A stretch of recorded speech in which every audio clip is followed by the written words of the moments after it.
Hey,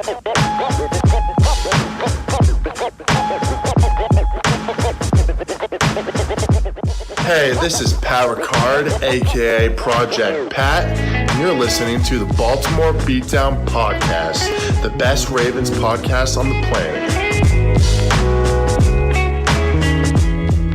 That's pretty incredible. In fact, it's Lamarvelous.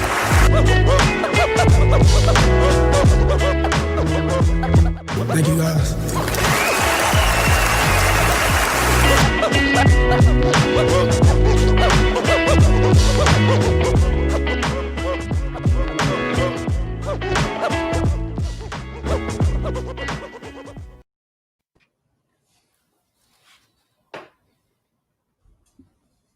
Woo!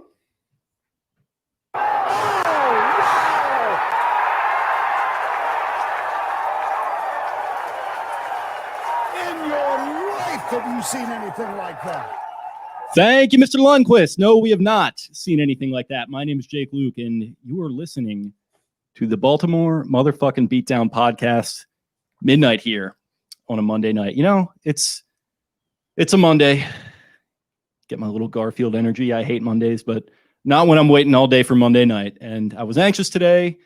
You know, I'm anxious before every game, as you noted in our Slack chat there. But yeah, it was a big one, and a lot on the line, especially for the Ravens. And it was up, it was down, it was left, it was right, it was everything, and it was nothing.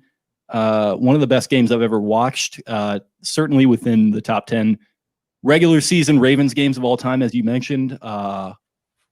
Justin Tucker, ice in his veins, 55-yard field goal to win it with 2 seconds to go. Lamar Jackson leaving the game to deal with cramps, take a dump, who could say, honestly. Comes back literally at the probably last moment that he could have made something happen, goes out there, does exactly that on the first play. And what do we even say? I mean, I don't know what to do with my hands. Unbelievable game. So much fun. So much stress. The Ravens choked a game away as best as they could and stuck their teeth, their nails, their toes into the ground, freaking dug in and won that game at the end. Lamar Jackson runs onto the field. Confirmed 2020 headline coming out of a Ravens 45-42 win. Ryan Mink. Lamar Jackson confirms that he did not go to the locker room to poop.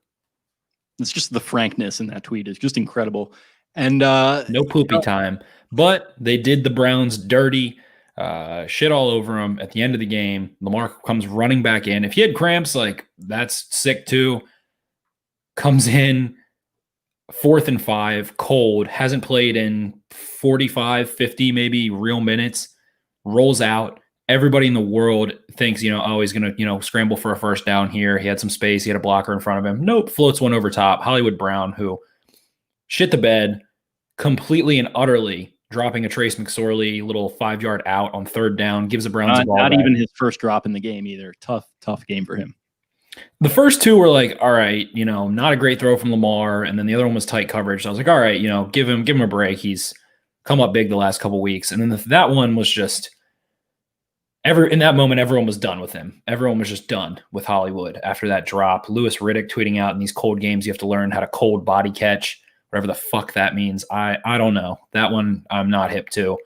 But clinks off of him, and disappointing. The Browns are running around. Baker Mayfield sliding to the end zone. The Ravens really never can just sack Baker Mayfield. Even in that week 1 win, it was like him running around in the pocket, loosey-goosey, ends up turning the ball over a couple of times, but they cannot get that man on the ground.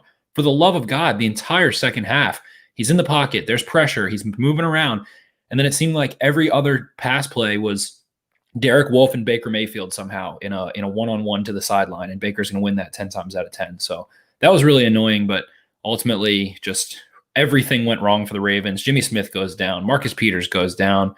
Gets to the point where they have 2 cornerbacks, one of which is Marcus Peters, who is visibly limping. And the Browns, shit all over them. And Lamar comes back from the shits, and unbelievable stuff. Wins a game at the end. drives down the field with no wasted motion, nothing wasted. Perfect execution, 2-minute drill. Finds Andrews, hits Snead, who doesn't get out of bounds, spikes the ball. And Justin Tucker ultimately is the greatest kicker to ever live and that ever will live.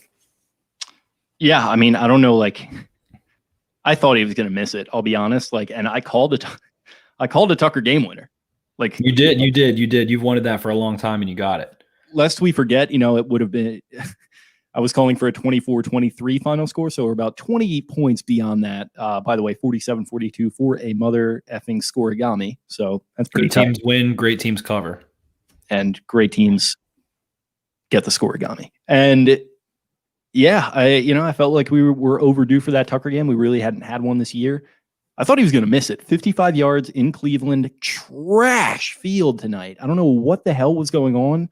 If Baker in his little Progressive commercial was dicking around with the grass with his lawnmower, a lot of people getting that meme off. That was really funny. But Lamar having issues with his cleats, all these other players are slipping and sliding around. It's like, man, can he get his foot down and like get his leg through that thing all the way for a 55-yarder, which we were talking about the wind being a narrative pregame, didn't really seem to be, but like when you're off Lake Erie in the middle of the country in this time of year, feels like it's going to be a problem, at least to some extent. Just like, I don't want to say never in doubt because he kind of he flirted a little bit there, but it snuck into that bottom left corner. That's my favorite game. He kicked that with the wind. It was blowing a little bit across left, and he curled that with it, let the wind kind of take it across. And I mean, that ball was fucking beautiful. And it's my favorite game winner of his since Denver 10 years ago. Yeah. Yep. Especially because that even the Denver one was what, like 44, 47. 47. Yeah. That's a long one. That's a tough one. But in Cleveland, windy fucking night, I don't think he didn't kick a field goal all night until that point. Am I wrong? I think it was just touchdowns and extra points. Mm-hmm. And comes in, end of the game, it's like, had one blocked, had an extra point blocked, had a miss last week from short. He hasn't been relied upon that much. Like, he hasn't been a huge factor in what the Ravens do the way that he used to be. And him just throwing up gang signs coming off the field was just inevitable. I no-looked it. I did what I did at the Super Bowl. In these moments, I turn away, cover my ears, cover my eyes. I don't hear, I don't see. And then I look up at my mom, and she gives me a thumbs up, and I was like, let's go. I was afraid that I was going to wake the folks up. I assume my dad was maybe watching in their bedroom. Sleepily watching in the dark. They had both retired to the chambers, but I don't know. If he wakes up and this thing's on the DVR, he's got himself a little bit of a roller coaster. But I mean, it was Shakespearean. The most, like, literally whenever the Ravens, at least recently, have been in games like this, it feels like whenever the drama starts to tilt and it starts to feel a little WWE, then it's like, oh, fuck, they're going to lose. Like, they don't win games like this. And especially you have McSorley out there, third down and like 7 or something, goes to take a read option, and he does something to his knee. So prayers up to our boy Trace, who looked solid tonight. I think, kind of did what he had to do. But he, maybe has that injured knee, and you got like a 4th and 7. They're about to cut to commercial, and it's like, holy shit, they're going to have a 4th and 7, and they're going to have to run Sam Cook out there. And Steve Levy is just like, and here comes Lamar running on it. It's like, what the fuck is going on? And then he comes out there. By the way, 4th and 5. Yeah, so 4th and 5, a commercial break, which, by the way, was, maybe the longest commercial break I can ever remember. That's probably my own bias and my own adrenaline that was kind of taking over, but I could not bear that weight. Comes out, next play on 4th and 5. Scrambling to the right. He could have easily run for the first down, which, like, by the way, that's been my narrative, is he needs to start taking those a little more. I'm glad he didn't take this one, uncorks the long touchdown to Hollywood Brown for the redemption play. And as you mentioned, 3 straight games with a touchdown for him. 3 straight games with a touchdown for him. 3 straight games with an interception for Tyus Bowser, who was all over the field in this game, making smart plays. He is a player that can be relied upon generally. You never catch him slipping. He's never taken himself out of plays. You don't look back and say, what the hell was Bowser doing? Why did he lose contain? Or, oh man, what a horrible missed tackle. Or, oh, what the hell? Where did he think that was going in coverage? Why is he not, on his man? Bowser is consistent. He is smart. He has a really unique athletic skill set in terms of coverage, combined with pass rush, combined with kind of open field tackling prowess.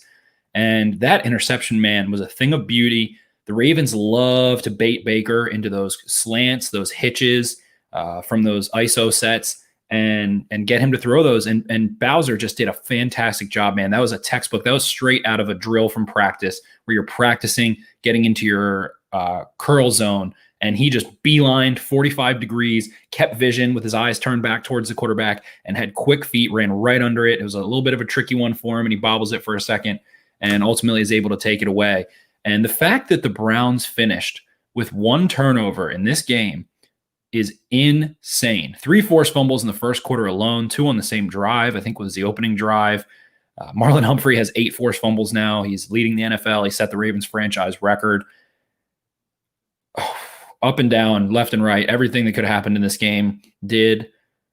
It was wild. It was a wild ride. The start of the game, Browns marched down the field, pulling out some tricks and some screens and misdirection, this, that, and the other. You're like, all right, I see what you're doing, Kevin Stefanski.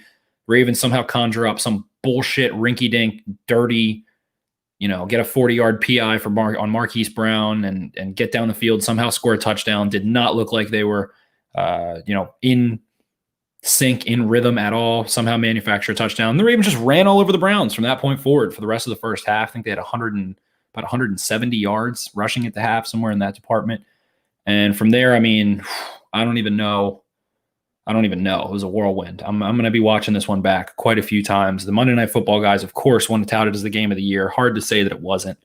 That was probably really fun for people that weren't a Ravens or a Browns fan to watch. It was kind of fun for us, but if you're the average New York Giants fan watching the buddies in my fantasy group chat, like it's a couple Ravens fans, but also a lot of Skins and like a couple other random fans. And it's like, man, this game's so awesome. It's like, you know what? Not really having a good time, guys. I'm glad you're enjoying it, but not the most fun viewing experience for the kid. I think I might need to take a Xanax to get myself to sleep tonight.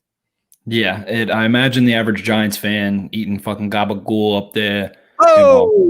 Drinking himself a nice mixed drink, having a fresh gabagool. Hey, bada bing. That was probably awesome. I'm going to go to sleep after that Tyus Bowser interception. It felt like the game was over, but then, just when I thought I was out, they pulled me back in. What a game. What a game. Would definitely be livid right now. And I do love to say, the result doesn't change the process. And we'll get into it. Right now we'll remain high. There were some problems in this game. There were some big-time problems. There's excuses for them. There's logical reasons why they happen, but there were some issues. Ultimately, Mark Andrews plays ball, man. He fucking plays ball. He gets open. A guy who came in the clutch multiple times, ends up working with Lamar, checks and releases. He's blocking. He's not really an option. Works across, game-breaking play down the field with a monster stiff arm late in the game to get the Ravens in position to score. And then ultimately on that last drive, just gets open against single coverage. He really uncovers. He is in that Waller. In terms of just getting open, he's in that Waller, that Kelsey, that, difficult to fucking cover, difficult matchup for anyone in the NFL one-on-one. And he was able to make big catches, gets them right down the field. Willie Snead, another guy who had a crazy awesome catch on that Lamar Jackson 4th and 5 drive. Trace McSorley throws him one pretty high, a little bit of a wobbler. Snead goes up and gets it. Tight coverage, guys coming down, punching on the ball. He snags that one. J.K. Dobbins absolutely hammers Sendejo at the goal line on the 2-point conversion. That was fucking sick. That was an angry run. That was fucking nuts. Absolutely sick. Hammered Andrew Sendejo down there at the line. I thought DJ Fluker, he sent Myles Garrett into the shadow realm on a big play. I can't recall exactly what play. It was a pass play early on, but Fluker played really well. I thought Bradley Bozeman had a couple key blocks. He falls on a fumble, a J.K. Dobbins fumble. We're not sure if he's down. They don't review it because the Ravens recovered, and it ultimately looked like it probably was. But it was trouble. The Ravens end up defensively. I mean, I don't have a lot of good stuff to say about the Ravens defense right now. Like Bowser, he's the only one that made a play. Yannick looked really good early on, but he got Humphrey made a couple plays early, but then what the fuck are they doing at the end of the game, man? Marlins off coverage playing 10 yards off of Kareem Hunt and just kind of lets him go score, which ended up being a good thing ultimately instead of the Browns, Which is, listen, I said it. What? I said just let him score and then let JT cook. I tweeted that and you said they'd go for 2. So just, They didn't go for 2. That was fucking stupid that they didn't go for 2. Well, I mean, it would have been the same thing, right? You'd have a minute and 7 left and go. I mean, it'd probably be more enticing for the Ravens to drive. I feel like it changes things a little bit when you're like, if you're trailing by 1 right there, you're like, yeah, I mean, that would maybe change things for Cleveland's defense a little bit. So I could see that, but yeah, it doesn't. Who could say, honestly? Yeah, and right now, I mean, we've got one random comment coming in. Dante Yates. Who do you guys think is more likely to re-sign with the Ravens? Yannick Ngakoue or Tyus Bowser, assuming Judon walks? We got asked that question on the last pod. Ideally, fuck one, marry one, kill one. In terms of it was overpay, team friendly deal, and cut. Right now, I think we both ended up agreeing overpay Bowser. Right now, I'm emphatically seeing the value of Bowser more than anyone else. In terms of versatility, the Ravens love versatility. He actually can cover. He actually makes plays in coverage. Judon occupies space well in coverage. He's not, I don't think he's agile enough in that sense to be a real factor in coverage the way Bowser is. Bowser's just never out of place. Like again, we already talked about this, but I'm never upset with Tyus Bowser on a play. When I go back and watch, I never think to myself, man, what the hell was Tyus Bowser doing? A guy you need, high character guy, developed, worked through shit, never really bitched or moaned. Him and Tim Williams were both kind of like wasting around, not getting a ton of snaps. Bowser's worked his way into different roles. He plays off ball. He plays edge. He can line up in the slot. He can go cover people in the flats. At this point, it's really awesome seeing how Tyus Bowser has developed. 3 straight games with an interception, man. He's tied for the team lead. He has been making big plays down the stretch when they need it, and he ultimately is the guy that it makes me sick, the idea of him walking at this point, how he's been such a trooper going through that Ravens grinder with the edges. They draft you, they play you a little bit, they will put you away a little bit. They don't give you straight up starter snaps ever, even though he's a high pick, he's a second round guy, sticks with it. You never hear a bad word about him. He plays a ton of special teams all the time, always executes there. And at this point, don't let Tyus Bowser leave Baltimore. Got Bailey and William chiming in. Sounds like they're Dundalk boys. Why do you guys rip on the Doc? We love the Doc. We fucking love the Doc. We love the Doc, but we just we need to pick certain areas to kind of pick people out to take shots at. We take shots because you guys are the shooters. We can't just let you guys run around shooting. We got to shooters everywhere. We got to have some shooters of our own here. Exactly. Dundalk, you guys stand on your fingers and toes. You guys talk enough shit. You can deal with a little bit of game spit back. But we love Dundalk. Dundalk is the Baltimore Ravens. And you guys have Jimmy's seafood too. So I don't. Dundalk is the Baltimore Ravens. The kid got himself some Jimmy's for the first time this weekend. Really? Yeah, went to their food truck down in Security Square. Very, very, very good. Great decision by me. Also follow Exit 52 Podcast Initiative to support local businesses in the area. Great movement by those guys. So check that out. Am I out of my mind here? I'm sorry. I've been a little out of the loop. General question. Maryland restaurants are all being closed. All indoor dining is closed. Just Baltimore. It's not Maryland. Fran has repetitively told me it's all of Maryland. And she's like, no, because Brandon Scott specifically was the one who made the announcement for the city. I don't think that's how it is for the full state. Okay, that's what I thought too. Fran keeps saying, she's like, we have to eat out. We have to eat out. I'm like, okay, I support that. But are you sure the restaurants are all closing? Wasn't sure on that one. So thank you. No, she's just trying to get you to take her out to like a nice, nice seafood dinner. Yeah, exactly. And then, well, no, you'll call her again. Okay. We're 20 minutes, so we got to get to these Twitter questions. What do you say? All right, let's get into it. We have a million comments, million questions. Instagram, I threw some stuff up too. So hop into Twitter. We'll get into it. Yo says, best game of all time? Yes. Yeah. In recent history, this is the biggest win for the Ravens. I'll say that Patriots win was huge, but the Ravens end up rolling. Like, they were hot. That was the middle of the season. This was, for the playoff picture, this was fucking huge. Absolutely enormous. Yeah, they haven't I don't want to feed into the close games narrative, but it feels like they haven't played in a close night game like in the last couple of years and won one. You like that, Right. And Lamar leading a Monday Night Football game tying drive and then go ahead drive and then game winning drive. Yes. Actually, it wasn't even a drive. He just came in for one play, shit on the Browns. Yeah, it was literally a 50-yard throw, and then Mark Andrews just went. And they ultimately end up. Lamar wins it. He comes in, wins it. He missed 2 throws that pissed me off consecutively. That Mark Andrews one, I think it was in the third. It was right before he went to the locker room. And maybe he was cramping a little bit before that. Whatever. Excuses are excuses. Phillip Rivers played an AFC Championship game on a torn ACL.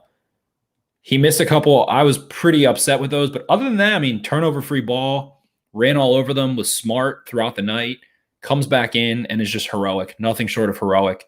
And this is a really big win for Lamar at this point in his young career. If they do not win this game, those 2 missed throws, like people were already getting on him, like on a. I was on him. I was pissed. It was ugly misses. Yeah, no, 100%. But like that would have been the story of the game. So the fact that, and fair or not, because like they scored 28 points before that on their own without the defense's help, and then obviously Tyus gets the interception right after that. So just a weird game from that perspective. He starts out and it was pretty much just all him using his legs, and it was fine. That was working. That's what we've said he should do, and it worked out well for him in the first half. Then it turns into he can't throw, get people in the box. He gets slowed down a little bit, admittedly, but then obviously he comes back in for that play. So definitely one of the signature wins of the Lamar era, as I'm seeing from one of the comments. Skipjack. How can I stop being so negative during games, but also get Harbaugh fired? He's big fire Harbaugh guy, but I'm not. I don't know what you want Harbaugh to do, man. This is the one thing I saw at Harbaugh tonight that I really liked. Number one, actually, I will get on timeouts. There were timeout issues defensively. Not a perfect game from a coaching perspective at all, to be fair. With the timeouts, I was very concerned. The Ravens defense was having trouble getting lined up, getting the right guys on the field. It was a shit show. The 15 people on the field on 4th down was fucking insane. And you want to see some timeouts come out and just stop the momentum, stop it. You're up, especially at that point, it was 34-20. You want to call the whistle, get shit right.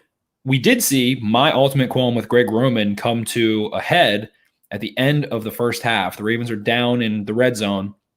Almost get a delay game. Harbaugh, fitness freak, sprints down the field, calls a timeout, and you see him just barking into his mask, into his headset.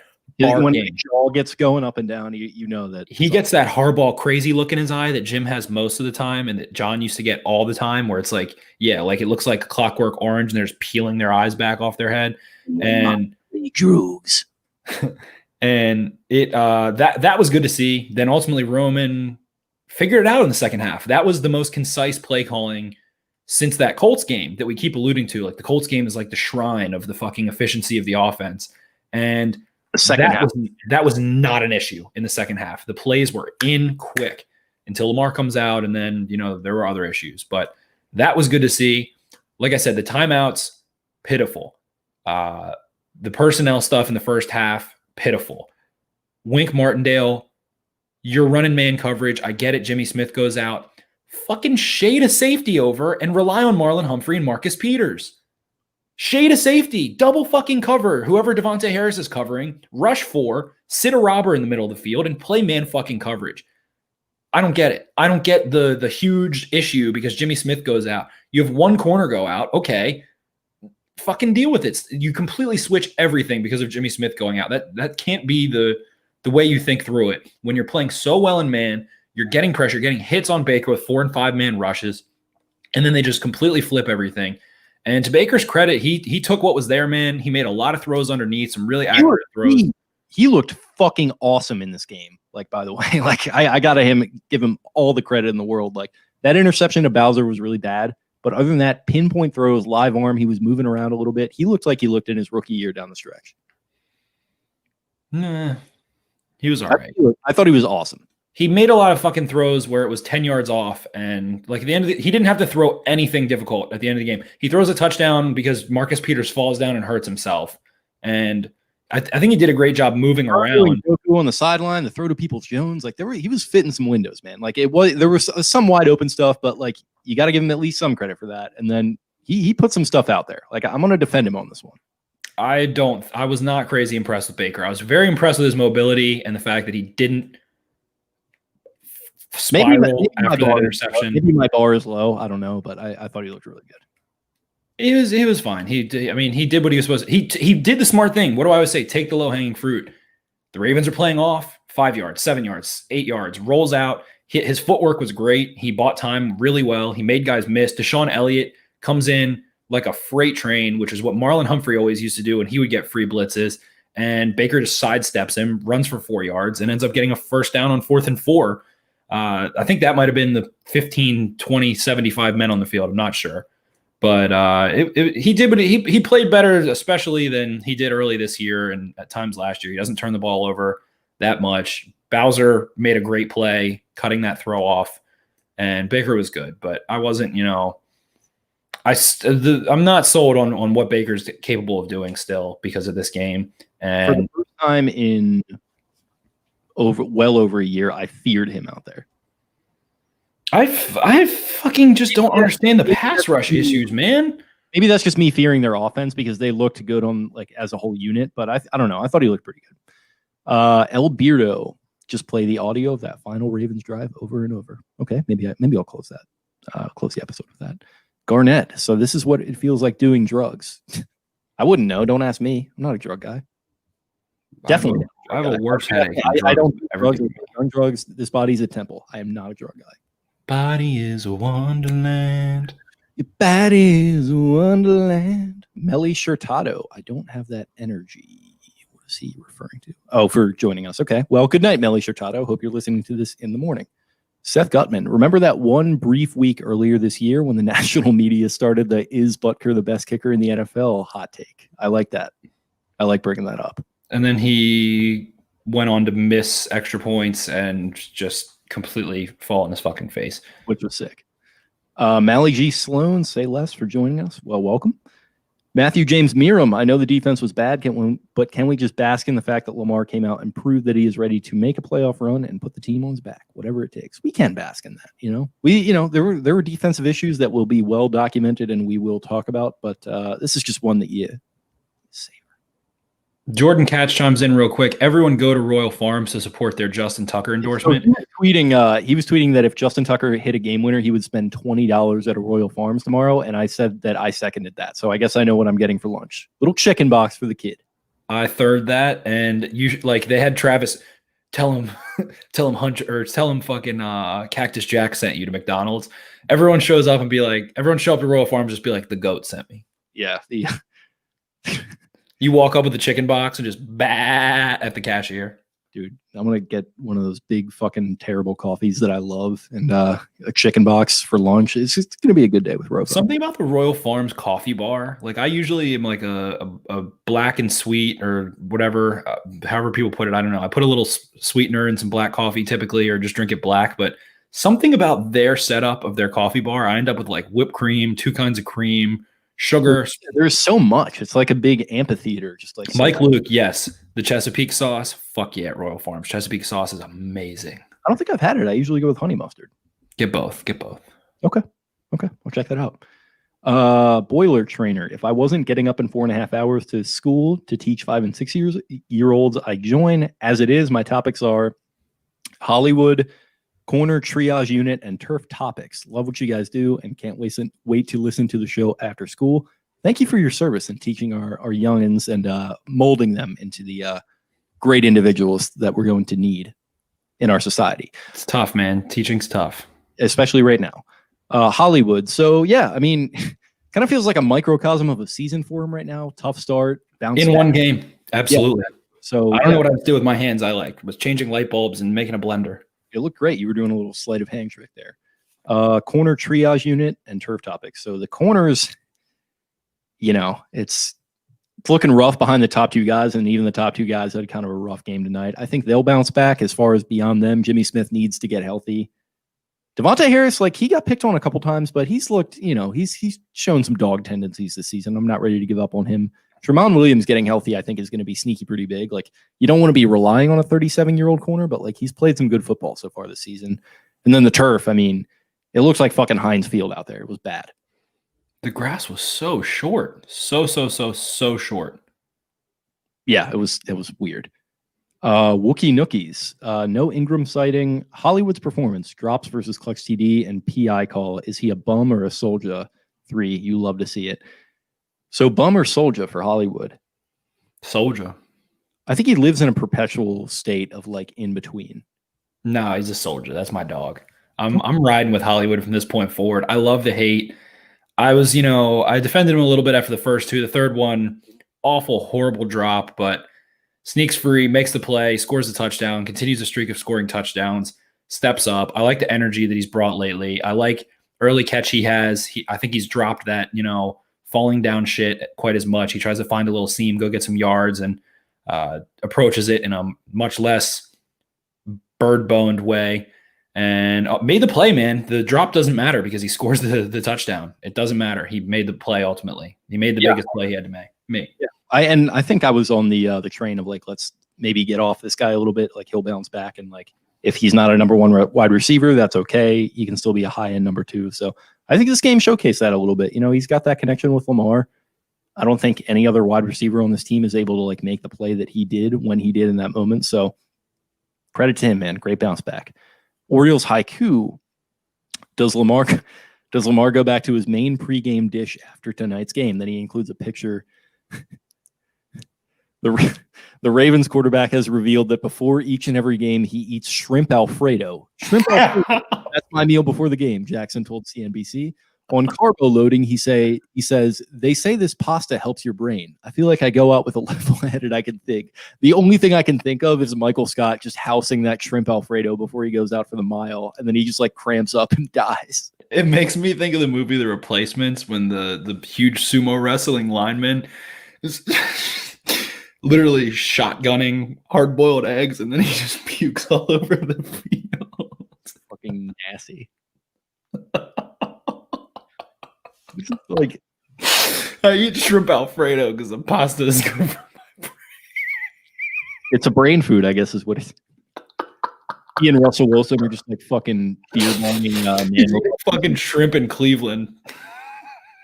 Yeah, that's a sneaky part of this whole thing. It's like it's like one thing to get it here where it's actually good, like.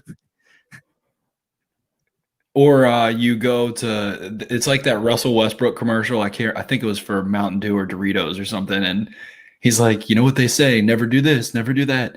Never order sushi in Oklahoma City. And it's like this gross, it shows this gross sushi that's like crawling out. Yeah, Lamar, maybe chill on the shrimp Alfredo. I remember he went to some freaking random little hole in the wall somewhere in Baltimore. I think it was either with like Ingram or someone else before that playoff game. And then they're like, oh, yep, Lamar's got diarrhea again. Motherfucker, he's like a dog that eats too much freaking, like, that gets into something, has a sick stomach for 5 days, aka my dog that eats random things that he finds, and then we're like crying trying to figure out what's wrong with his rock hard stomach. Lamar has had so many illnesses and like stomach bugs and this, that, and the other at this point. He was sick before his first start. He has COVID. He's sick from that. He's fucking cramping, shitting, throwing up, God knows what tonight. Yes, that is before the marathon where Andy chafes his nipples off. Gotta manage my what does he call it, the backdrafting or whatever. He's like running behind Kevin. Yeah. But yeah, Lamar maybe. I mean, whatever. Shrimp Alfredo got you this far. If that's what he's been eating, winning Heisman's, winning MVPs, whatever, man. Keep shitting yourself and throwing touchdowns. I don't care. Listen, that sequence with McSorley, like. I was low-key kind of convinced he was going to pull something off, and then that knee just gives out, and it's like, oh, fuck. Trace McSorley has been notorious back to Penn State for being one of the worst, like historically worst option, like readers, as in pull versus give. First play he's in, Gus Edwards, tractor trailer sized hole, pulls it. Then he ends up on the play that he gets hurt on, whoever the back was, nothing but green grass, keeps it. Fucks his knee up. Penn State had to start putting Saquon at quarterback and McSorley at running back because he kept fucking up the read option. And I think he did that again tonight, but made a couple really nice throws. Cool. Darker night, Jake. I don't know how long this show is going, but please end it with your inglorious arrivederci. Okay, so maybe I'll try to remember to end it with that, but you've got one. I think that's how you end it from now on. Everybody gets one. Joe Anthony or Chris Flash, how in the fuck are we supposed to sleep after a game like that? Holy shit. Well, agreed. I mean, I gotta be up for work, and then I'm hopping on the SB Nation NFL show like tomorrow morning to like recap this. So like I'm still probably gonna be riding the adrenaline wave. So that's great. Joe Anthony, still think the coaching is inept. Great win though. There's something to that, but like we mentioned, we kind of already touched on that. Priya Kurtz, please talk about the defense almost blowing it. Yeah, I mean, it just looked like, I don't know, some games it just feels like the defense, at least like with the Ravens, but I feel like this happens all over the league. Like defenses just get gassed and they just like get in their own heads and kind of give up. And that kind of felt like tonight. They just were playing off. They started playing off, playing soft. The pass rush is Baker Mayfield a better athlete than anyone on the Ravens defensive front? Like, what the fuck was going on? I think he is. Like, I mean, maybe Campbell the exception. I don't know. But no, Campbell can't chase him down the open field. Like, what the fuck is going on? Why can't Ngakoue finish a play? Why can't? That's why it was like, oh, they've got a finisher. Judon can't finish. Like, oh, okay. Like, now it's Ngakoue, Wolf, all these guys, pressure in the backfield, McPhee. No one can get Baker Mayfield down. He is like Wolf got absolutely posterized on that touchdown run. He just kind of like he was gassed. He can't catch Baker in the open field. He just can't. Baker's quicker than him. And I've always liked Baker's athleticism. I thought he didn't rely on it quite enough. And he started getting happy feet just a little bit. And I like tweeted that. And then he immediately threw 2 dimes and didn't get happy feet again. Took some hits. Of course, the fucking Judon sack, the one sack that wasn't even going to be one because Brandon Williams jumps offside. Of course, Judon lays into him. And what do you know? Judon penalty. Anything Judon does is a penalty. He's like a passer, yeah. He's like the guy that the refs are like, oh, hey, watch out for that 99. That's what I've been saying. Like they convene before the game and they talk about like, all right, X number like does X, you got to watch out for it. Like they just meet up before every Ravens game. They're like 99's dirty. Like whatever he does, fucking get ready because like he's not only gonna like cause penalties, but he's gonna get up in your face and talk shit. And that's this annoying human element that's always going to be a part of refereeing, but is never going to cease to infuriate me. It is. And in the end, it doesn't even matter because Brandon Williams is offsides. Big Baby, I think Big Baby played well. He batted a pass or two. He was okay. The Browns' run game, there wasn't any, game-breaking runs. Chubb hits a hole untouched for like a 13-yard touchdown or something. They had a couple, tough runs. They got him down to scoring position, whatever. Had some nice goal-to-go runs, whatever. But I think they generally played the run well. The Ravens weren't hurting trying to defend the Browns' rushing attack. That wasn't like a, oh my God, they can't stop the run kind of thing.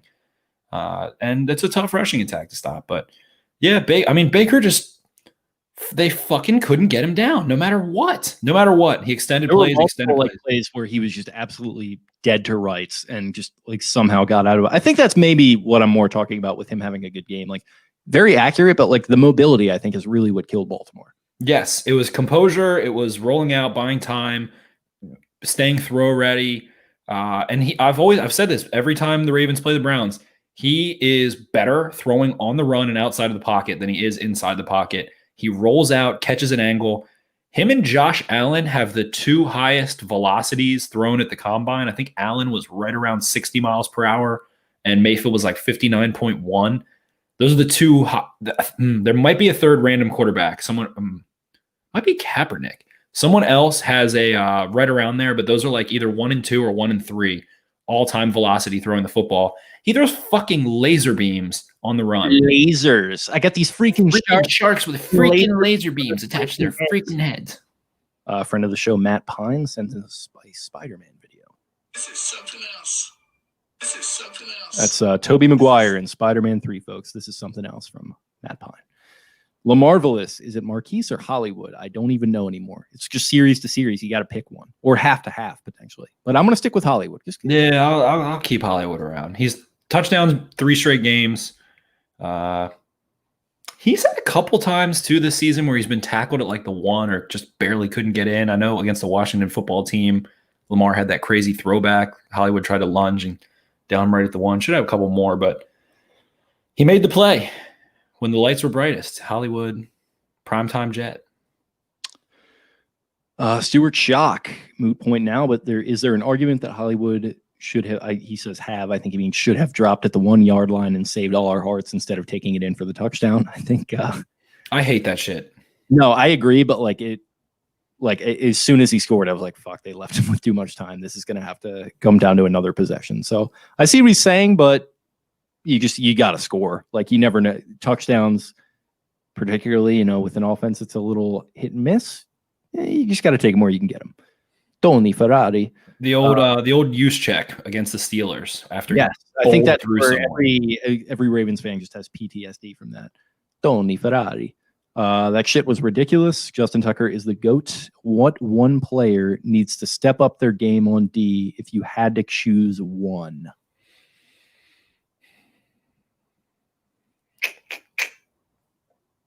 I'll just say Unique Ngakoue. Like, get to the fucking quarterback, dude. That's what they traded for you for. He was harassing Baker a little bit. He couldn't finish, but he was if I had to guess, he had the most pressures tonight. He probably had like 4 or 5.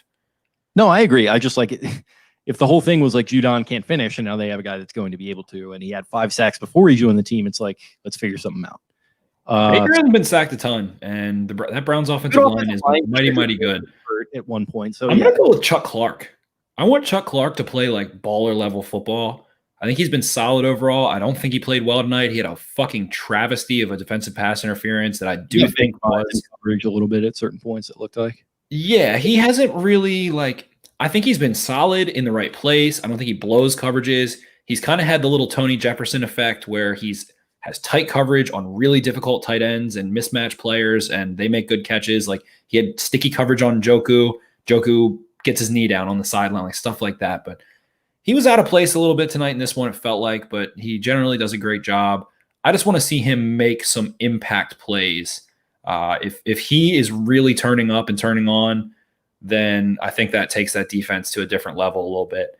I like what I saw from Patrick Queen late. I will say too, people were shitting on him. I didn't really see anything crazy. It's tough to see. I didn't notice him all night.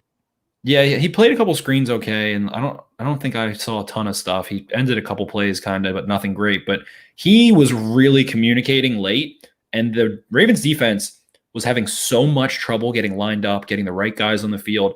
And Queen started screaming so loud it was coming through the audio, clapping, like getting down in the 5-tech's ear, getting down in the nose's ear, screaming, clapping, slapping him on the butt, getting the right gap. And for him to be 21 years old doing that is an encouraging sign. So I was quite impressed with that. And I would like him to be also. Him and Clark, those are the 2 guys I want to really ball the fuck out down this stretch. Get back to it.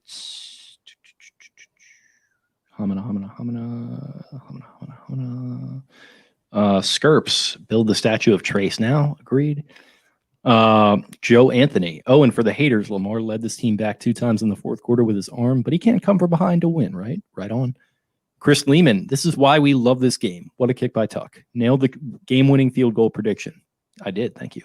Just a little off on point totals. Yeah, by 20 or so, but we don't have to touch on that. But lost a little bit in all this is Trace coming in and looking ready to win. 3rd and 10 catch by Snead to keep that drive going was massive. He's getting friskier and friskier.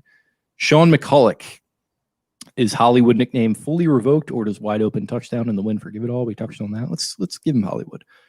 Ben Walks, that was so fun, but why do I feel like we keep getting out coached? Also, the $100 million defense needs to be better. Yeah, we do. They do. We kind of touched on that. Kai, Gus Edwards is my guy. I demand 15 carries a game. What do you think about how Gus played? I feel like him and JK both looked really good. Gus straight bowled through Mac Wilson on that early touchdown run. It wasn't early. Maybe it was 2nd or 3rd quarter. I don't know. It's all blurring together now. But Lamar had that monster 55-yard run, and then Gus capped it off the next play with a 13 one punch, like an absolute fucking Muhammad Ali dancing around 1-2. Lamar with the long run where he was just simply built different. They're like fucking Mickey Mantle and Gehrig when they're on. They're an elite combination. Kobe and Shaq, that's a better comparison.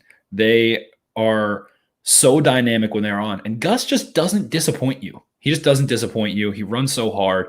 He's been getting out and taking better angles to the sideline, getting himself some more room lately. Crazy efficient. Him and Dobbins. There's no thinking with what he does. He's just a fucking monolith. He's like a shark. Yeah, he just takes the ball and just there's no tentativeness or he just stays up. He runs a little high, which it works for him because guys are. I was thinking of DiMaggio. Sorry, not Mickey Mantle and Lou Gehrig. yeah, okay. Either way, it's a great impression. Oh, okay. I see Jordan kind of called you out a little bit there. That's a tough scene, but yeah, he's fucking sick. Patrick Roney, is Lamar running along with quick play action the way the new offense should be? He looks more like 2019 Lamar when he can just play backyard football. Fuck the stats, baby. I don't even know if it's like quick play action. I would just say just like run him more and like just tell him to fucking scramble more. Like that seems to get it done. When Lamar scrambles more, yeah, he has been tentative to scramble, and the last couple games, he's done it. If you have space, go do it. And it kind of bit him in the ass a little bit early. Felt like he was relying on that and couldn't get his footing. That took so long to get fixed. It was insufferable at one point with him slip sliding. But we talked about it the last couple weeks.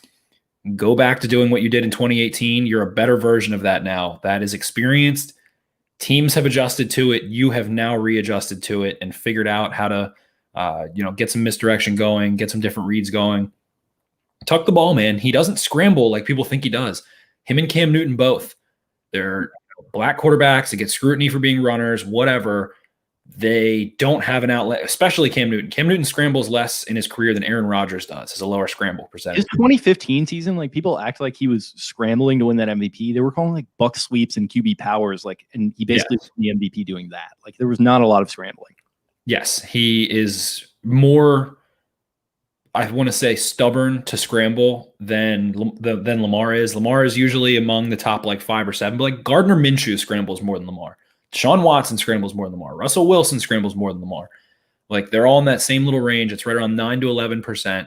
But go fucking do it when you can. And then guess what happens? Teams are so fearful of you scrambling that plays like that 4th and 5 happen, where everybody's like, oh shit, Lamar's on the move. We have eyes on him. Go get him. Go make the play.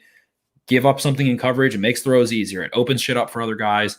Make throws on the run. All kinds of stuff like that. And the ball came out in rhythm at the end of that game. He got the cramps. He was struggling with rhythm as a passer. I mentioned those 2 throws. I was extremely unhappy with that miss to Mark Andrews. Should have been a long touchdown. It's windy. You can make excuses for him. So he's too scrutinized, blah, blah, blah. The training wheels are off. I'm done with excuses for Lamar. He stepped up big time tonight. He threw the ball in rhythm at the end of the game. I'm very happy with how he has gotten his shit together and just played fucking ball. And this offense finally getting to the line in the second half with ample time to get under center, get the motion done, make a check if you need to, scan the field, do shit.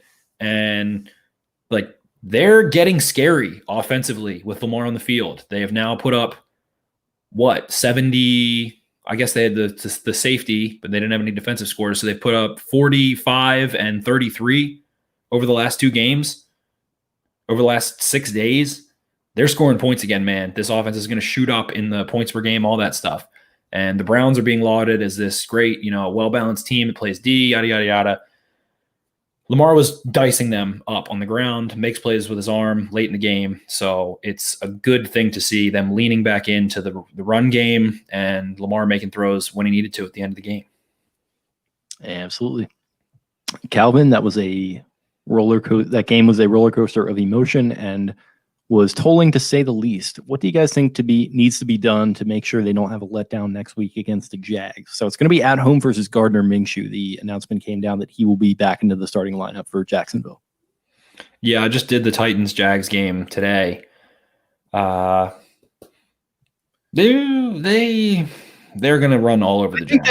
This is where Harbaugh's got to turn it on a little bit, and I trust in him to do so down the stretch. After a win like this, it seems like prime for a letdown, like maybe in the middle of the season, but I think they know what's on the line right now. I don't think there's any effort. I don't think effort's going to be an issue in this upcoming game. The Jags, James Robinson's a stud, hits the hole in the right spots. They've got guys that can make plays in the passing game. Gardner buys time, like I just said, but he doesn't have that strong of an arm. He makes mistakes, overthrows a ton of balls in the red zone. Their defense, feisty, but they've Schobert and Miles Jack. They fill really well, but other than that, they miss a lot. They just miss assignments a lot. I think the Ravens are going to run all over the Jags. Yeah, so Jordan's saying Jags feels like the biggest trap game in history, and then Andrew Browning came in and said the Giants game is. So yeah, I'm definitely looking at that Giants game as the one that you got to like buckle the chin straps for and get ready, because the Giants are a little friskier. Their defense is tough. They have a top 10 defense, the Giants, and their offense was horrible against the Cardinals. Daniel Jones was pathetic, but their defense can really ball out. They have guys in the trenches. They have McKinney and Jabril Peppers. They're two matchup guys. McKinney's just getting his feet wet. They have an amazing corner in Bradbury. Blake Martinez has been okay for them as well. Giants are definitely a tough matchup. I just think Daniel Jones is going to turn the ball over. And or Colt McCoy. Do some things. Yeah. Christian, what do you think we can do to help that secondary? Kind of a tough. Get healthy. Get healthy. Yeah, that's kind of Anthony Averett, like, snaps back to form of how he was before the collarbone issue. He looked really rusty last game. They end up keeping him out. That bit them in the ass tonight, not having him active. That was not ideal. And at this point, you just need Jimmy to – I love Jimmy Smith to death. This is no fault of his, but whenever they need him, whenever they've needed him for years, it always sounds like he's not healthy. Chris Lehman, what is the play call on 4th and 5 if Lamar doesn't come back into the game following Tracy Unitas' injury? So this is just kind of obviously for the benefit of like shits and gigs, but like Willie Snead was taking snaps to be the emergency quarterback on that play apparently. So I think I think that it'll be. I mean, Huntley will be the backup. Well, yeah, but he's saying like in the instance that somebody had to go in, like Huntley wasn't active. So he's saying on that if someone did tonight. Yeah, I think it's Snead is the emergency. And I think Mark. Did I lose you? Folks, I think we lost him.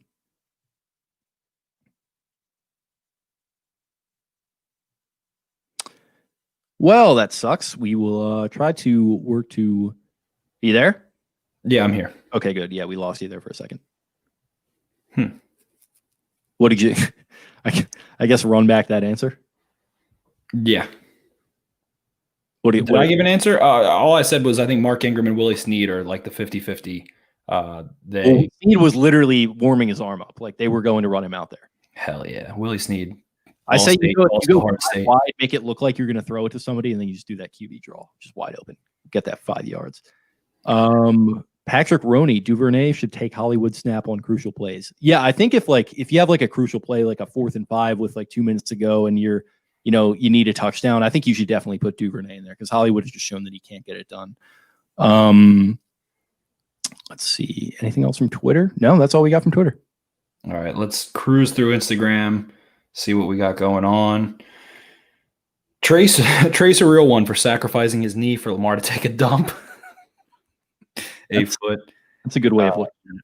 Yeah, Trace gave his ACL for Lamar to take a shit. Black Ice 85. If you was Lamar, would you have trusted Hollywood with the tying touchdown? Lamar has endless trust for Hollywood. That's the thing. Almost too much to a fault.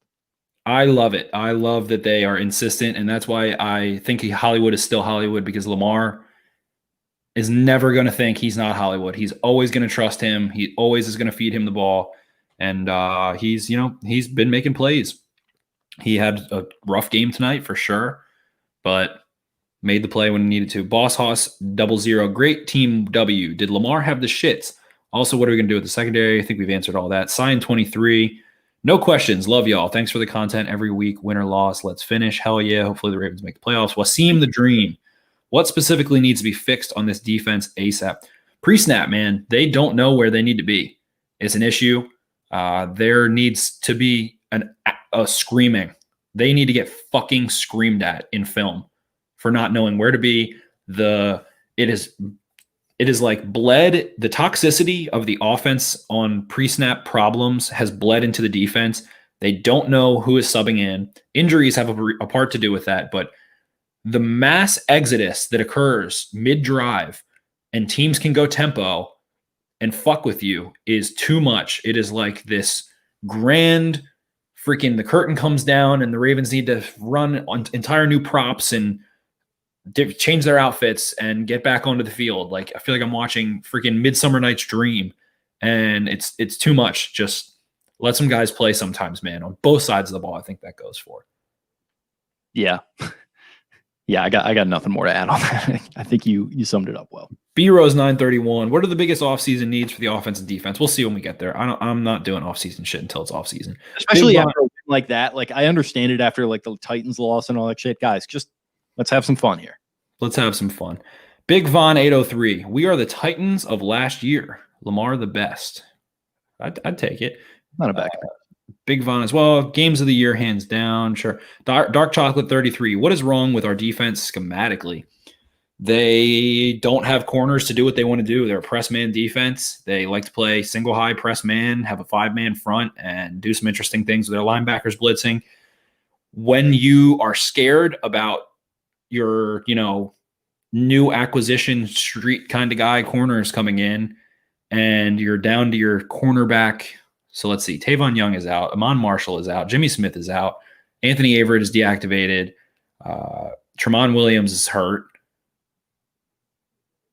I think that might be it. So you're a cornerback like 7, and you are scared of what's going to happen. You want to play off coverage. You don't want to let up big plays, and they don't trust guys yet. And yeah, like I try to be like Socratic and like my schematic knowledge, particularly with defense.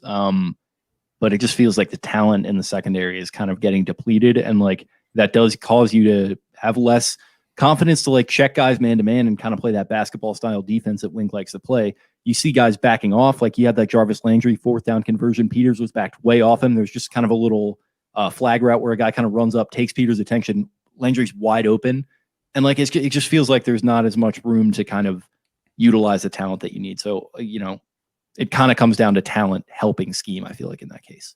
Yeah, and their edges are not holding contain well. Boots getting out. They're rushing. They're over rushing. They've played all these mobile quarterbacks, like all of these quarterbacks that can move around, and they run past them. They continuously overrun them. They don't break down.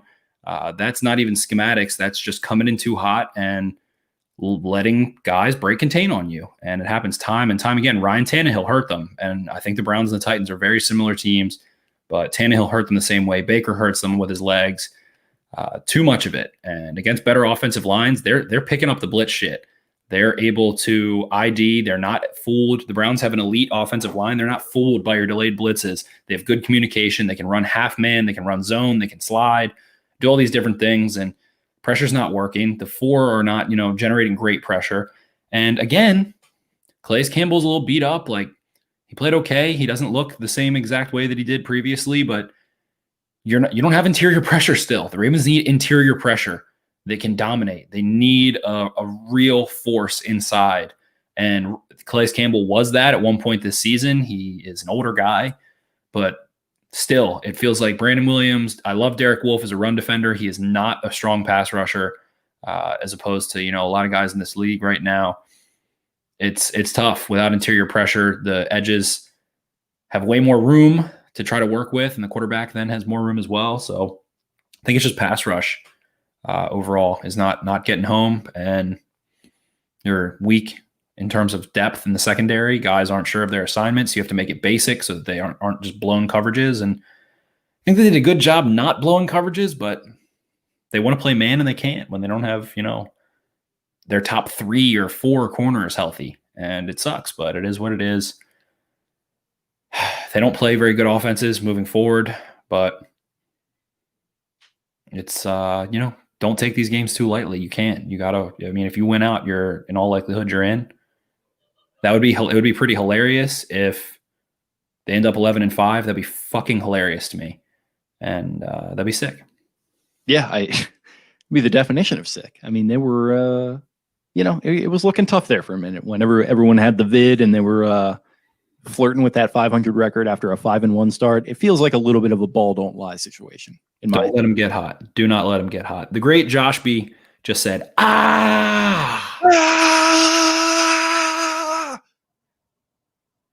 Hell yeah. KCast 91.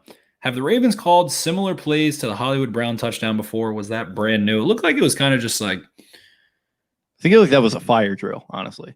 I think they wanted to push that way and kind of try to have Hollywood release. It might have just worked out that way naturally. It might have been drawn up. I think that Roman probably wanted to get Lamar on the move and move the launch point, and they ended up getting man coverage. The Browns DBs got tied up a little bit, and everybody's eyes went to Lamar as he was going to get that first down, and took some fucking balls from him to float that one. If that floats over Hollywood's head, that's a shitty situation. And he didn't tuck and run. He made the play, made the throw. I thought I was gonna die when he threw it. Like he had the first down if he ran it. Like it was right there, and oh my god. He was like one-on-one probably with someone, and nobody gets him there. Rock and roll. So, yeah, I mean, I think they've called stuff like that before. It just was situational a little bit in terms of guys like the Browns were positive he's going to tuck it and run, that give up their responsibility. DBs get tangled up a little bit. I don't think it was any kind of crazy play call. Eddie G 642. I was ready to give up on Brown. To be honest, showed up when it counted the most. Absolutely. Moving on. Sam I am 328. Great win, but is there any cause for concern with how the defense played? And I think we hit on that. They'll have some get-right games. The Jags' offensive line, not great. Their receivers are okay. Like, I don't think, like, they're not going to do any, like, I don't think the Cowboys' offense played poorly by any means, but I don't see them being a bigger threat than the Cowboys with Minshew and those guys. They don't have the same talent out wide to that extent. So that'll be a get-right game. And then the Giants and Bengals, they'll be okay. I think the Ravens defense will be okay. And guys should get healthy, and everything can kind of calm down. This was like still the first game back, having everybody a little bit, and guys are banged up, yes, but now they will be able to have a normal week, play on a Sunday, go home, play at home, correct? It's in Baltimore. Yeah, it's in Baltimore. It feels like they just went through the fucking crucible with all the COVID stuff and the games being rescheduled. Then they have this primetime game to like top it all off. Getting this done is big because you've got 3 just regular Sunday games coming up. First one at home against a bad team. They haven't played on a Sunday since the Tennessee game. So, which was a bad Sunday. A bad Sunday. Why does Jimmy Couture 62? Why does Hollywood disappear 90% of the game? He had a couple catches, a couple drops. I mean, I don't know. Yeah, it was more like I think people are gonna kind of get on him. I think mainly because of that drop from McSorley, or the McSorley pass. Like that felt like a really crucial drop. He had a big PI early. If that was the first, yeah, drive, he did. That was a bit. That was he fucking toasted his man. Lamar underthrew it because he had pressure in his face. Yeah, he had a couple. He did a couple things. I think people are gonna look at that drop from McSorley, and I get it, but it's tough. If he just didn't do that fucking tweet, like this wouldn't be as big of a storyline as it is. The fact that he did the tweet like puts pressure on him, though. I feel like that's what I'm saying. Like that's all it is. I like it. I like that he tweeted it. Ravensfa.n, Ravens fan.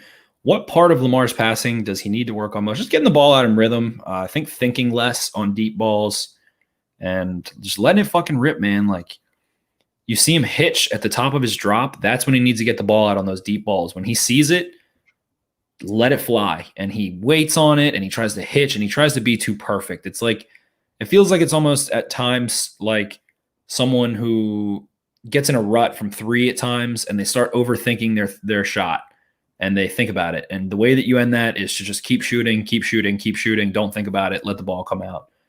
And how do you guys feel about Hollywood going forward? I think we've talked about Hollywood a lot ad nauseum tonight. Pardon me. Good. I think we feel good. Overall.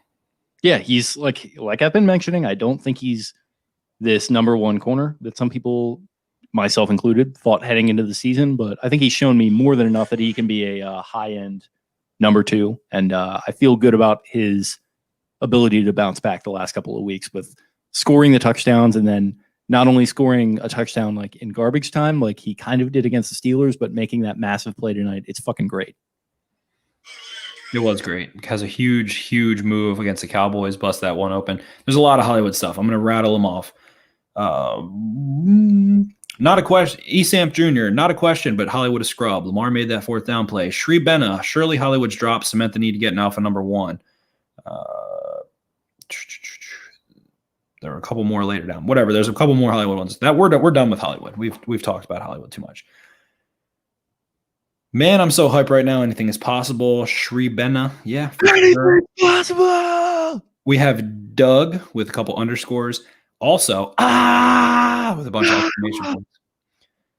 Kogi Berra, is it me or is I think you meant to say O-line situation giving Ravens flock deja vu 2012? I feel like they're coming together.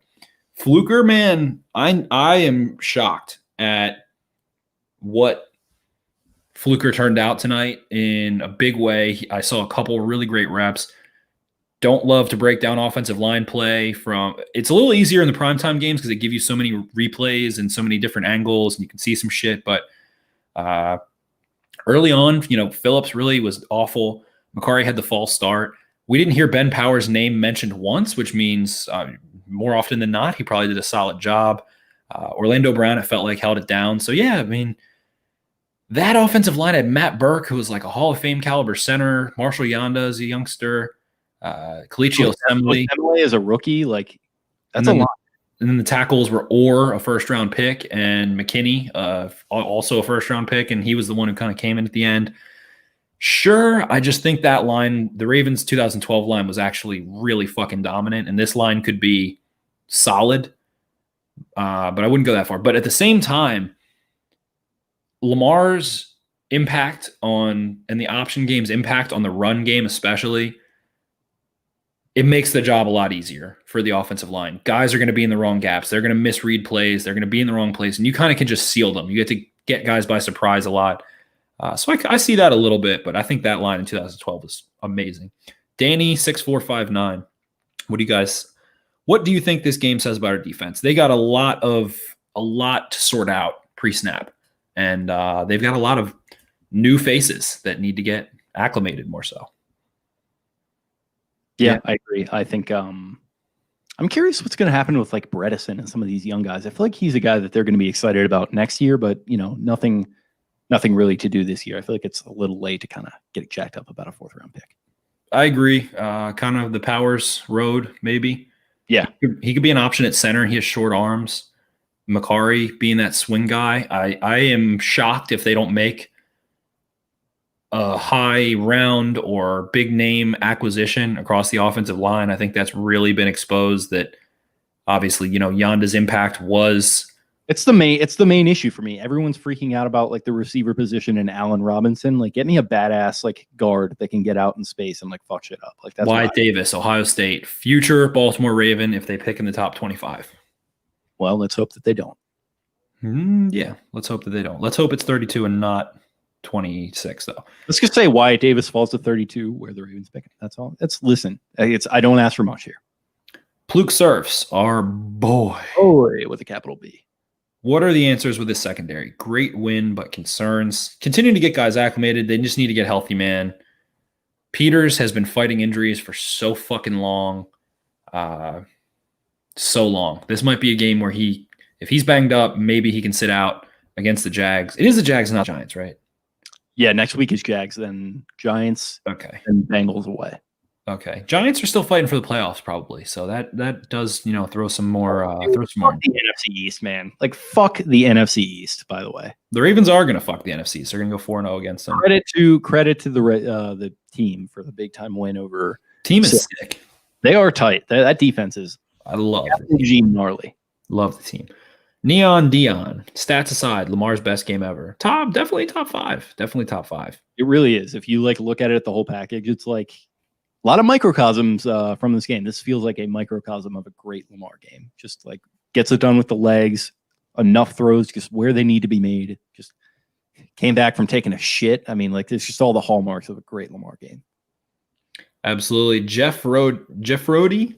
You guys think Lamar gets a Pepto-Bismol sponsorship now? Great win, LFG. It's either that or like Charmin, or how like Cam Soto reaches out to anyone when there's like a risque like situation that happens. Like this is going to be like the Charmin Lamar game. Hell yeah. Hashim Goshe. Fuck yeah. Yeah, boy. Lee _ Tucker can have my kids. You can have his kids. How about that? Don't disrespect. Listen, he's a hot man. I don't blame you for saying that. Goes to the QG, the quintessential gentleman in Baltimore, gets his hair cut up. NRKK. What is the future of the pass defense, and what are the Ravens going to do to fix it? More too high can help. 5-man under too high, I think. And Just getting healthy solves the problems. Jimmy Smith is out with a shoulder. He'll probably miss this week, I bet. Tramon Williams back. Anthony Averett still getting mixed back in after a collarbone injury. Harris getting more time. Marlin and Peters. I mean, Peters is banged up. Harbaugh said basically Peters is injured, and he ran back onto the field while the trainers were looking for him, and the trainers were like, "Hey, where's Peters?" And then the ball was snapped, and Peters blitzed and almost got a sack. So Peters is a freaking dog, man. Love Marcus Peters. I need to get his jersey. He's literally like one of my favorite players of the last couple of years. Like it's not one even of your all-time favorite Ravens. He's getting there, dude. He's 100%. He's on the short list. I wanted him in that draft so badly, and like it just feels like destiny that he'd wind up here. I love him. They wanted him for a long time. Lily Parks, insane, still shaking. Hell yeah, Lily. Love to hear it. John Downing 4. G-Row was bailed out by Freaky L. Freaky L. I love Lamar, no question. G-Row draws that shit up, though. Like, that's his game. That run game looked fucking sick. Like, do we have to do this every game? And, like, I had people coming at me, like, I had one, like, oh, man, Lamar, like, he looks so good when, like, Roman lets him cut it loose. It's like, dude, Lamar can fucking cut it loose. Like, if he wants to. He can scramble on some of these. The throws are there. The Mark Andrews throw is there. The throw is there. The scrambles are there, too. He can take off and run if it's there. And there were times this season where he didn't do that for whatever reason. I don't know if he wanted to, like, prove his ability as a pocket passer, but in my opinion, it's already pretty much proven. So just do what you do best. Take off and run when it's there. You got to do it. As much as everyone wants to dump on the faceless entity up in the box, the coach can never be on the players. We love Lamar to fucking death. We've been Lamar's biggest advocates. We thought he was going to be kick-ass last year. We always have him, and I hold him to a higher all the media narrative. We do. We hold him to a higher standard. He is not devoid of criticism. Like, he's a fucking quarterback. He fucks up. I'm going to try because I enjoy him so much, and because people just defend him so blindly and vehemently at the same time. I'm going to try to remain as objective as possible all the time. And we always try to keep the big picture. We don't like to go throw to throw. I got pissed at the throws that he missed, but he can cut it loose. I 100% agree. Great point, Jake. Yep. Moving on, Pools. Jake, you got to buy a lottery ticket, bro. You got your Tucker Ice. Woo woo. Big positive from this week. I feel like I have called like 3 of those in the last like 5 weeks, to be fair. But this one had a couple calls. I think you have had a couple calls. Well, I think I called a couple Tucker games recently that like did not come to fruition. We don't have to dwell on that. But you knew one was brewing. You had the sense. I did. I could feel it deep in my loins, just like my passion for jazz flute. It was just in there and came out tonight. Jazz flute, baby. Will Ferrell, Ron Burgundy. Aiden Fisher 5. I had ribs for lunch. That's why I'm doing this. Aiden Fisher 5 with this is a Hollywood one. This is a positive one. Scotch. Now I drink it down into my belly. Baxter! I was in a glass box of emotion during this game. In a glass case of emotion. He punted Baxter. The right one? This is Dr. Kenneth Noisewater. As for the left one, this is James Westfall. You play your cards right. You just want to get to meet the whole crew here. Aiden Fisher 5. Hollywood steps up in big games? Kind of feels like he does. Listen, the evidence is bearing that out, is it not? It is. Brendan 27. Justin Tucker is hands down the greatest kicker of all time. Agree. I do. He has kicked in a Super Bowl. He has won an AFC championship game. Fucking money from 50 plus. Kicks outdoors all the time. Outkicks everyone. He has never been outkicked in a game. If he plays for 20 years and he gets like maybe 1 or 2 more rings, like there's I think he's like good for the Hall of Fame. If he doesn't like have a really bad decline, he should make the Hall of Fame, but like people are going to hold the Vinatieri thing against him because Vinatieri was lucky to be on those early Patriots teams. Like, yeah, but Vinatieri is going to go to the Hall of Fame. He deserves to. He's the greatest kicker of all time right now. Tucker is going to be the greatest kicker of all time if he continues on this trajectory. Vinatieri is the most successful kicker of all time. Tucker is the best. Right. Vinatieri is Brady. Tucker is Mahomes right now. Sure, I can go with that. Koji Berra again, but for real, they do need a wide receiver 1. We're not worried about the offseason right now. Max Sloan 44. Who said Lamar can't win big games? Hell yeah. Also, like, do they need a wide receiver one? Like, they could just run the shit out of the ball. Like, that's an option. They just need a fucking offseason, like actually getting their shit together in the passing game. And they did that last year when I got to cover training camp, not this offseason, but last offseason. And you came with me a couple times, Jake. How much of their day were they spending on passing drills of some sort? The whole fucking day. We didn't see Mark Andrews was like pre-Mark Andrews, like massive breakout, and he was looking like an absolute fucking stud. Yeah, we were like, holy shit, he is unbelievable. Miles Boykin looked unbelievable too. Yeah, he did. He did. It's RIP to that, but yes. Boykin's playing well lately, man.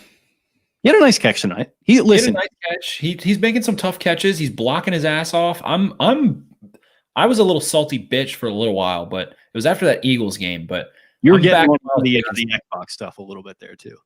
I'm back on Miles Boykin's camp. I'm still fucking pissed at Greg Roman.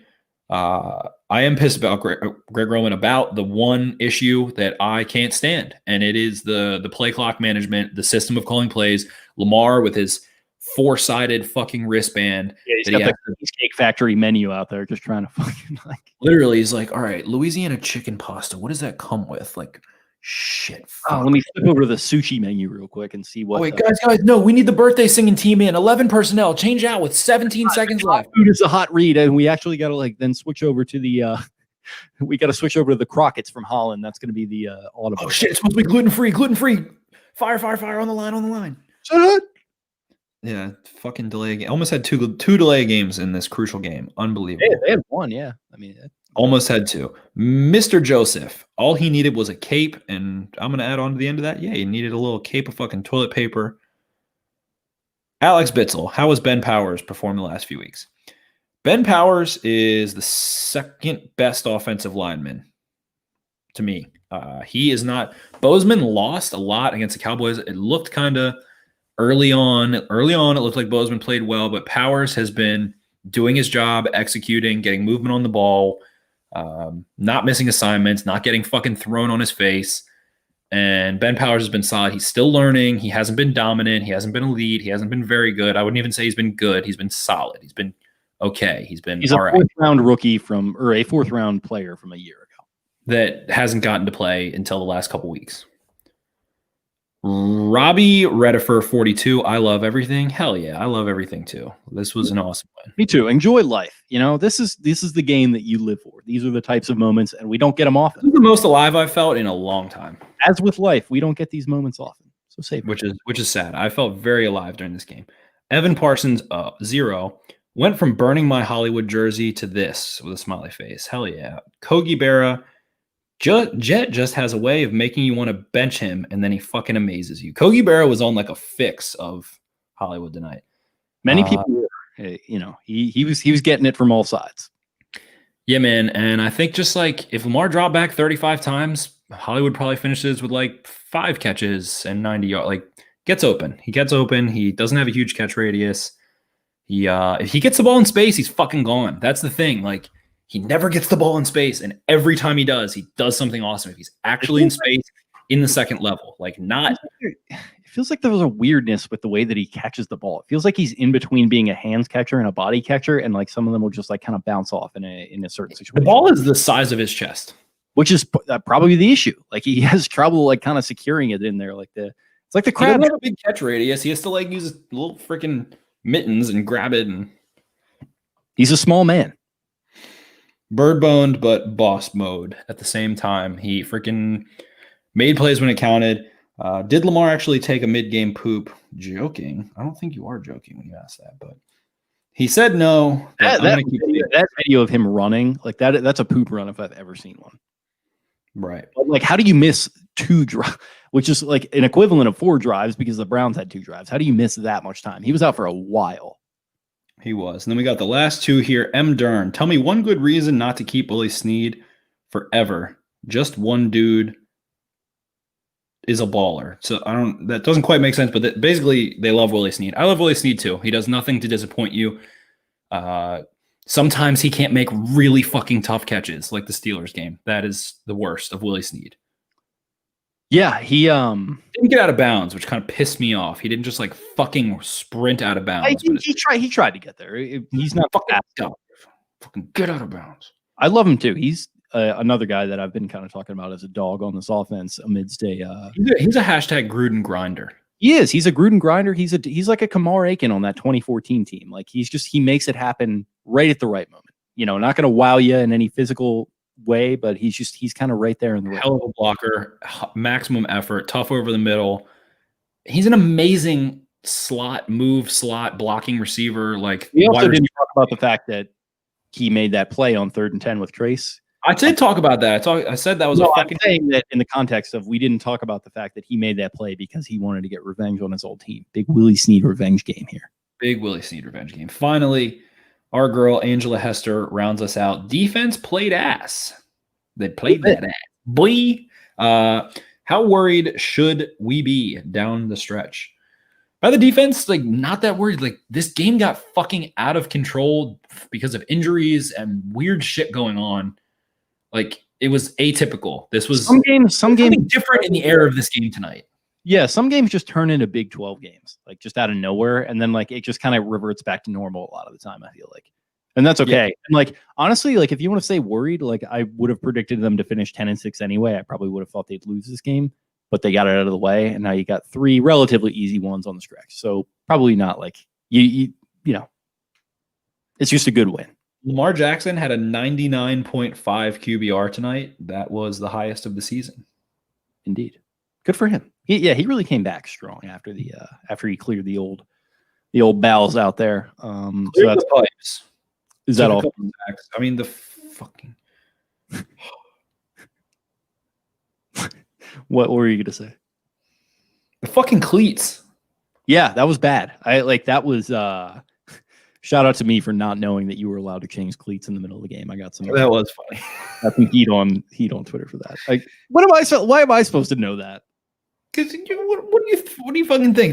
They're like, oh, these are your cleats. You're fucked, bitch. It's the fucking NFL, dude. There's stupid rules left and right. Like, why they used to be strict with like the brands and stuff, but the equipment manager has different length cleats, like 3/8 inch, 5/8 inch. You played high school football. That's basic fucking knowledge. Like, basic knowledge. You fucking change the cleat out. You take a little screw. You change the fucking cleat out. Take a little screw. It's like you know that happened because you watched the Seattle game last year and you know that happened too. I was in a glass case of emotion watching that. This hat is not hideous. Fuck you. This is a sick ass hat. Fuck you. It's also, isn't that for J.E. Wong, it was QBR. It was not quarterback rating. It was 99.5 QBR. His EPA was like fucking 18. Very sick. Yeah, we got to get into some of these. Probably too many to get to on the. We've grazed through those. We don't need to go through all those. Okay. We've hit the boys. We appreciate the comments. There's a lot of comments tonight. We fucking love it. Love you guys. This is probably going to be the most trafficked episode in a while. Probably. We've had tough times with the COVID shit, with my scheduling, with the games being on weird fucking days. All of it has been an absolute mess. We appreciate our listeners. We love you guys. Ravens are 8-5. Game of the fucking year so far. Huge game, huge performance. And at this point, the Ravens, looking pretty fucking good. They finally get to these final games, this awaited stretch, getting the Jaguars, who they should be able to roll right through. Gus Edwards, J.K. Dobbins should get to bully the shit out of them. Giants are a tough game, but that's a winnable game. And then Cincinnati has no Joe Burrow. That loses the friskiness that you're kind of worried of at the end from early on. And after all the bullshit the Ravens have dealt with this season, I will take a Burrow-less Cincinnati to round out Week 17. Hopefully the Ravens are able to handle business. But you got to do it week by week, so we'll see how they manage against the Jacksonville Jaguars. We'll be previewing that, try and get some Duval people up in here. We haven't had an interview in a while because these games have been so fucked up schedule-wise, but we'll try and figure something out.